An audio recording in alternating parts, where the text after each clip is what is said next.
Australia government on Wednesday filed 59 charges against the only surviving suspect, Naveed Akram, who is one of the suspected persons allegedly responsible for the mass shooting at Bondi Beach in the city of Sydney targeting Jewish people on the Jews' first day to mark this year's Hanukkah festival, which led to the killing of 16 persons, including a married couple who was said initially tried to disarm one of the attackers before the husband and wife were killed, children aged 10 and above, and the suspect father and co-perpetrator, Sajid Akram, who was killed on the spot by the police, and 41 others including police officers and the bystander, Ahmed Al-Ahmed, who disarmed the 50-year-old one of the gunmen. Some of the 20 of the injured persons are still in critical condition in the hospital based on statement issued on Wednesday by local authority in Sydney. This, according to the New South Wales Police Force in a statement published on its website on Wednesday.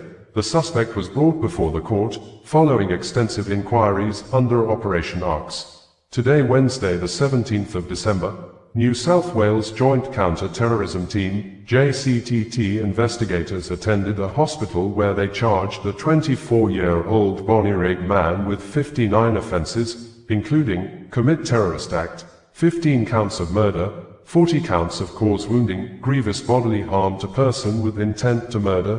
discharge. Israeli government has blamed the Prime Minister of Australia, Anthony Albanese, over the father and son terrorist act of mass shooting in Bondi Beach on Sunday evening around 6:47 p.m. in accordance with Australia local time, leading to the killing of 16 persons, including one of the suspected terrorists and a 10-year-old girl, and 42 others sustained injuries, according to the Premier of New South Wales State, Christopher Minns, when members of the Jewish community in the Sydney City of Australia came out in large numbers on day one to celebrate this year's Hanukkah festival. This, the Israeli government, through the video statements made by the Israeli Prime Minister, Benjamin Netanyahu, during government meeting in Dimona and when he lit the first Hanukkah candle in Israel later on Sunday, said, "There may be more terrorist attacks on the Jewish people because the Australia government is weak. We know there will be additional attacks. The safest place for the Jewish people in the world is where the government, the army, and the security forces will defend them," saying, on August 17, 2025, he wrote a letter to the Prime Minister of Australia wherein he said, "Your call for a Palestinian state pours fuel on the anti-Semitic fire. It rewards Hamas terrorists. It emboldens those who menace Australian Jews and encourages the Jew hatred now stalking your streets. Anti-Semitism is a can." Not less than 11 persons, said to be mostly from the Jewish community and police officers, were shot dead by terrorists on Sunday at Bondi Beach in the Sydney City of Australia as thousands came out to mark this year's Hanukkah or Hanukkah festival, a festival that is known as the Jewish Festival of Lights, usually an 8-day winter celebration marking event of the rededication of the Second Temple in Jerusalem and a miraculous long-lasting oil supply, observed by lighting candles on a menorah, Chanukah, and reciting special prayers, and eating oily foods like latkes and sifganiyot, which symbolizes Jewish resilience and freedom. The terrorists attacked the Jewish community on the first day of the festival after Israel government had on Saturday authorized the killing of a senior Hamas commander, Rad Saad, who Israel, through a statement issued by the Office of the Prime Minister of Israel, stated that, in recent days, Rad Saad had been engaged in rehabilitating the terrorist organization, planning and carrying out attacks against Israel and rebuilding an attack force, in blatant violation of the ceasefire rules and Hamas's commitments to adhere to the US President Donald Trump's plan, stating, instead of promoting demilitarization, he was engaged in rearming for acts of terrorism. Although Israel government has not issued any statement since the Sunday attacks on Jewish community in Sydney as at the time of filing in this news report on Sunday. Founder of Sowore Reporters News Media, Omoyele Sowore, on Saturday apparently refused to back down on allegations against the founder and the general overseer of a mega fire ministry, Apostle Johnson Suleiman, over reported cases of alleged paying people to fake miracles and give a chemical substance or injection to Apostle O.C. Benjamin of Fulfiller's House Church to perfect an alleged fake miracle of raising a dead man back to life. an allegation a man simply identified as Apostle Wisdom made while speaking during an interview with Truth Media earlier in the year, which, according to Sowore, for Apostle Johnson Suleiman to remove the names of the media that conducted the podcast interview and the person that made the statement in the 1 billion naira's lawsuit filed against him and Sowore Reporters News Media, shows, Apostle Johnson Suleiman knows the speaker, Apostle Wisdom was probably saying the truth. This, Sowore stated in reaction to the statement earlier made by Apostle Johnson Suleiman on his personal social media accounts on Saturday, accusing the founder of Sowore Reporters, Sowore, of always trying to play the victim's role that wants to be persecuted for fighting for Nigeria, whenever a case is filed against him in the court of law for passing across false and misleading information to defame someone's character, saying that the apparent unsafe nature of Nigeria was recorded again on Sunday in the southeast geopolitical zone of the troubled West Africa country after suspected terrorists launched multiple attacks in Anambra state, killing several numbers of persons after the suspected terrorists attacked a church at Lilu community within Ihiala local government area in the morning and burned part of the St. Andrew's Anglican Church, where the wife of the pastor was brutally murdered at the spot, and in the evening, the suspected terrorists took the hit to Anambra market in Nawfia community and shot sporadically into the Afore market in the Njikoko local government area, causing several casualties, with video evidence from residents indicating that 4 of the bodies died on the spot and were in their pool of blood, and large numbers of others rushed to the hospital. The Nigeria police force has confirmed the suspected terrorists' attack on Anglican Church in Lilu, but yet to issue statement as at the time of filing in this report on Monday morning over the attack on market in Nawfia. According to residents, yet to be ascertained total numbers of persons were killed when some unknown armed men launched an attack near the Afore Market Junction in Nawfia community, Njikoko local government area of Anambra state on Sunday. At St. Andrew's Church in Lilu, the venerable wife was shot and the target of the attack. The pastor escaped into hiding and was later kept at a security safe place looking traumatized. The church was burnt, and the President Bola Ahmed Tinubu of Nigeria has expressed happiness that Nigeria troops, both air and land soldiers, have successfully foiled the coup attempt in Benin Republic on Sunday, saying, latest report from the Benin Republic indicated that Colonel Pascal Tigri, the leader of the mutineers who seized the country's national television on Sunday, is on the run, and some other members of the group have been arrested as the defense and security forces in the country thwarted the attempted putsch. And, according to the Nigeria president, Nigeria government acted on 2 separate requests from the government of Benin Republic, saying, President Tinubu first ordered Nigerian Air Force fighter jets to enter the country and take over the airspace to help dislodge the coup plotters from the national TV and a military camp where they had regrouped, and secondly ordered ground troops into the Benin Republic territory, which the Nigeria military troops have been confirmed to have taken positions in both air and land space in the Benin Republic, with some local residents saying a few minutes ago that the gun battle is still ongoing. Bayo Onanuga, the spokesperson to the Nigeria president, in a number of statements on Sunday said, coup in Benin fails. Mutineers in military uniform, who attempted to overthrow President Patrice Talon's democratic government on Sunday in the Republic of Benin, have failed.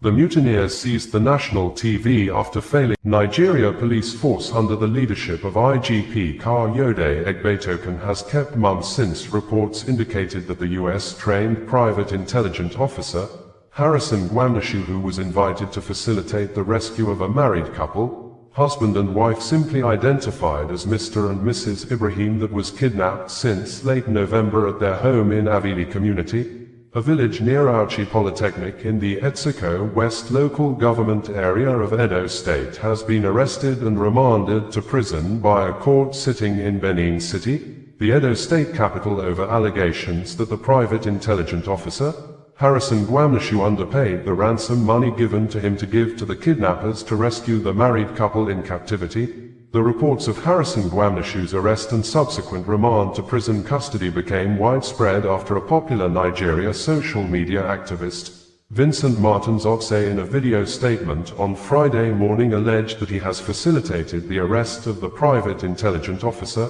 Harrison Gwamnashu, for allegedly removing 5.4 million naira from the total amount given to him by the victim's family to help pay as ransom to the kidnappers. This occurred after the sting operations Gwamnashu had prepared the ransom money for was probably aborted after a man, whose real names may be Oshio Rima Job Asgeme, leaked, revealed and exposed the plan's sensitive security. Nigeria's prominent music icon, Innocent Idibia aka Two-Face Idibia, has cried out for help after domestic violence he had with his new wife, Natasha, during social media live stream organized by Daddy Freeze on Monday over allegations and video evidence that surfaced online showing Two-Face Idibia being arrested with the two of his hands handcuffed at the back in London due to altercations he had with his new wife, Natasha. The act of domestic violence between the African Queen music crooner and his new wife has drawn the attention of the Edo State House of Assembly, and the House of Assembly on Tuesday summoned the wife, Natasha, who is also a member of Parliament in the Edo State House of Assembly, to appear before its disciplinary committee on ethics over what the State Assembly described as a behavior capable of embarrassing the House. It may be recalled that at the beginning of the year, Two-Face Idibia announced his break-up with Annie Macaulay in January 2025 and presented Natasha as new wife-to-be. Soon, Two-Face younger brother, Charles Idibia, came online and said his elder brother, Tubaba, has moved from frying pan to burning furnace, expressing deep displeasure over the choice of Honorable Natasha as a wife. Two-Face Idibia, in an Instagram story a few hours ago, made a simple post with a write-up, "Help me." He did not state what he wants people to help. Presidency under the command and control of President Bola Ahmed Tinubu has said that if the ex-president of Nigeria, Olusegun Obasanjo, wished to help in addressing apparent worsening security situations in the West Africa country, Obasanjo must first acknowledge the past failures that allowed terrorists to gain a foothold, and then support ongoing efforts, not undermine them. The presidency, through the Office of the Special Advisor to the President on Media and Communications, Sunday Dare, stated this few days ago in reactions to the statement of Obasanjo that Nigerians have rights to call on international community's intervention if the government can no longer protect them, stating that the terrorists also kill people of other religions should not be an excuse. This, Obasanjo said while he was speaking at a Christmas carol event in Jos, Plateau State, after President Donald Trump of the United States, U.S. had raised alarm of what the U.S. president described as Christians' genocide in Nigeria and threatened to send U.S. troops to Nigeria if the killing of Christians continued by the suspected Islamic terrorists. A presidential statement that has seen spike in the activities of kidnapping and killings in Nigeria, and thus creating more attention to the apparent unsafe nature of the country, which included the abduction of 25 schoolgirls from Government Girls Comprehensive Secondary School, Maga, Kebbi, the kidnapping of 38 worshippers in Eruku. President Bola Ahmed Tinubu of Nigeria has declared a state of emergency over growing insecurity in the West Africa country, and as such, banned open grazing, with a call on Herders Association to tell their members to surrender illegal weapons in their possession, and as well gave a matching order to the Department of State Services, DSS, to recruit more forest guards to chase away terrorists and bandits from all forests in Nigeria. President Bola Ahmed Tinubu also called on members of the National Assembly to review existing laws in Nigeria and give rooms for the establishment of state police. In his words, President Bola Ahmed Tinubu, while declaring the state of emergency on security matters on Wednesday, said, "Today, in view of the emerging security situation, I have decided to declare a nationwide security emergency and order additional recruitment into the armed forces. By this declaration, the police and the army are authorized to recruit more personnel. The police will recruit an additional 20,000 officers, bringing the total to 50,000. Although I had previously approved the nationwide upgrade of police training facilities, the police authorities are, by this statement, authorized to use various National Youth Service Corps camps as training depots. The officers being withdrawn from VIP guard duties should undergo crash training to debrief them and deliver more efficient police services when deployed to secure. There are concerns that a renewed war may break out between Israel and Hezbollah fighters in Lebanon as Pope Leo XIV prepares to visit Turkey and Lebanon beginning this week. From the 27th of November to the 2nd of December 2025, which will be the first apostolic journey of the head of Catholic Church outside Italy of his pontificate. The possible renewed war may occur following Hezbollah stands to retaliate attacks Israel launched in the capital of Lebanon, Beirut on Sunday, killing Hezbollah chief of staff and second-in-command, Haytham Ali Tabatabai alongside 4 other persons, namely, Qassem Hussein Bajawi, Mustafa Assad Berro, Rifat Ahmed Hussein, Ibrahim Ali Hussein, and funeral is being held in their honor in Beirut as at the time of filing in this report on Monday, Israel, while confirming the killings,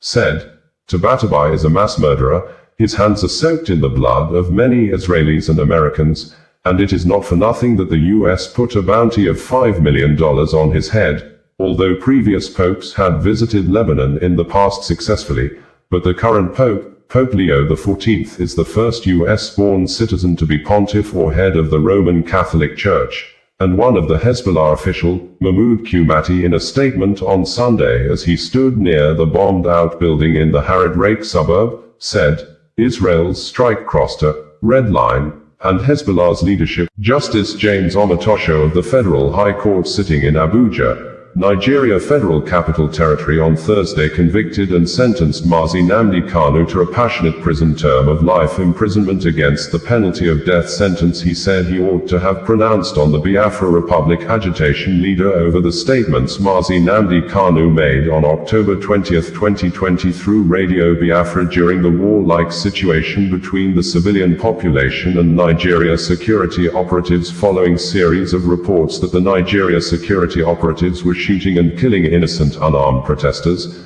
who were protesting against bad government and police brutalities tagged Ensi's protest. Justice Omotosho in his ruling, said, Nnamdi Kanu was responsible for the killing of 175 security operatives during the NSIS civil-military war-like situation on October 20, 2020, and Justice Omotosho in his ruling, failed to state the numbers of civilians that were killed by Nigeria security operatives during the war-like situation that apparently forced Nnamdi Kanu to start teaching the civilians on how to manufacture Molotov cocktail, also known as petrol bombs, urging them to go and meet welders to buy bulletproof doors from the welders to defend themselves, and launched a retaliatory defensive attacks against the Nigeria security operatives who were accused of turning the peaceful protest into a barrage. Bringing you the news in a more digital way.